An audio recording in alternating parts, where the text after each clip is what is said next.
Hi guys, welcome to my channel. You can say hello to Jezzy. Say hi, Jezzy. Yeah, there we go. Today we're going to talk about situational emotions versus chronic emotional patterns. If you have a situational emotion, it means that there's something that's happened in your life that is completely logical, completely reality-based, and you have an emotion that is linked to it. You get injured, you might have anxiety, or you might be angry. You go through divorce, you'll be sad. This is completely normal. It happens to everyone. Everyone feels these general emotions after significant life events, things that happen in your daily life that have an emotional consequence. As soon as the situation changes, your emotions change about it, around it. So for instance, if you lose your job, you get another job and you're no longer worried. If you go through a divorce, you later find someone and you are in a happy relationship, and that's that. But let's jump ahead. Let's just imagine for a moment your life is perfect. There's nothing you would change. You have the perfect husband or wife, you have the perfect house, you have the perfect kids, you have the perfect job and the supportive friends and a nice community, and everything is perfect. But you still have anxiety, or you still have depression, or you still are triggered frequently. There is no logic to it. Or at least you don't know what the logic is. You always feel this way. You have a baseline, and it's a very anxious baseline, for instance, or you feel guilty and there's a guilt baseline. And it's always there. It doesn't matter what happens in your life, it's always there. And it particularly becomes obvious when your life is drama-free, because you have nothing to blame your feelings on, nothing to project your feelings onto.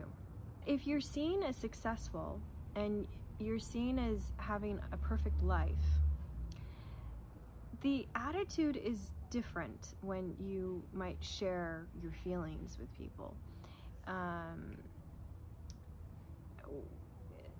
There can be an attitude of, well, there are bigger problems in the world, so why don't we move on and talk about something else?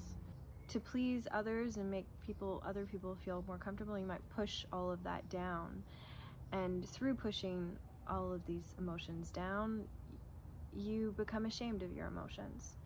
And you become ashamed of everything that those emotions are telling you, the truth behind those emotions. Those parts of you hold truth.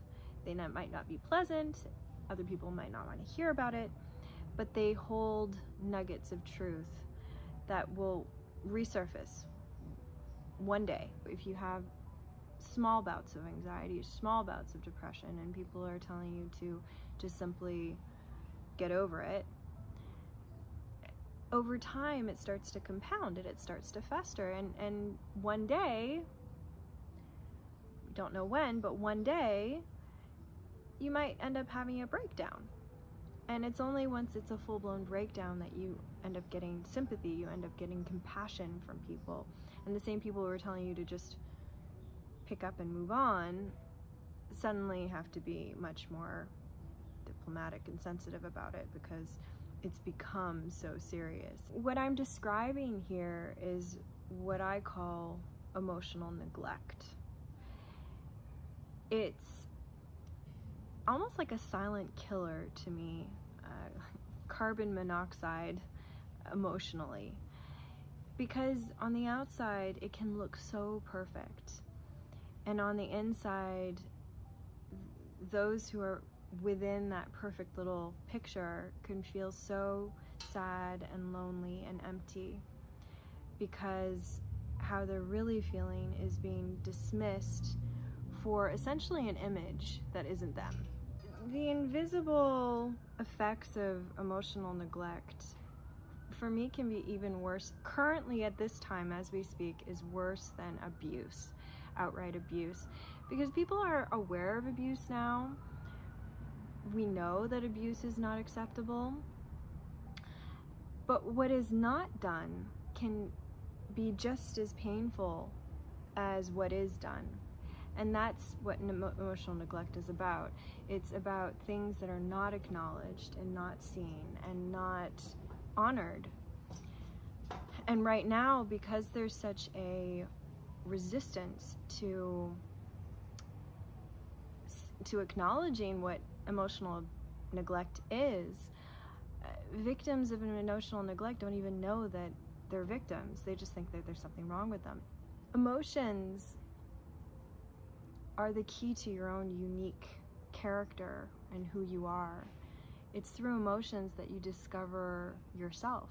You discover who you are. If you have a negative emotion, it says something about you, important about you. And when you reject and disown it, you reject a part of yourself that could make you extremely happy and bring you into a more authentic expression of yourself. What I do in my work is I take you on a journey of discovering these rejected parts of you. It's called shadow work, and we go really into the programming, the deeper patterns, and the shame. The shame is the first thing to go, because with me, everything is okay. That's the nature of shadow work. Everything has to be okay, because it's through making it okay that something beautiful can happen, and it can be transmuted and can turn into something else. Okay, you are staying here for the rest of my video. Okay, and then we can go for a walk. Yes, then we can go for a walk. So just to finish off, I love doing shadow work, especially with EFT, because with EFT, the gunk is just pushed out so quickly and you see immediate results. It's so satisfying. It's extremely satisfying. I love it. If you're interested in doing sessions with me, you can book a free consultation. I usually channel for the consultation to figure out what would be best for you, and there's no obligation. It's just a chat, and I tell you what I think. And you can also follow me on Instagram and Facebook. I put these little Instagram reels that are meditations and sometimes tapping rounds, and they're just fun. You can follow me and get those. I post weekly, and on Facebook as well. So thank you so much, guys. My little pumpkin is now calmed down, and she knows she's gonna get her walk now, so I guess she's found her zen place. Thank you so much for watching, and subscribe to my YouTube channel, because I will be posting every single week on different topics just like this. Okay? Bisous, bisous. Bye.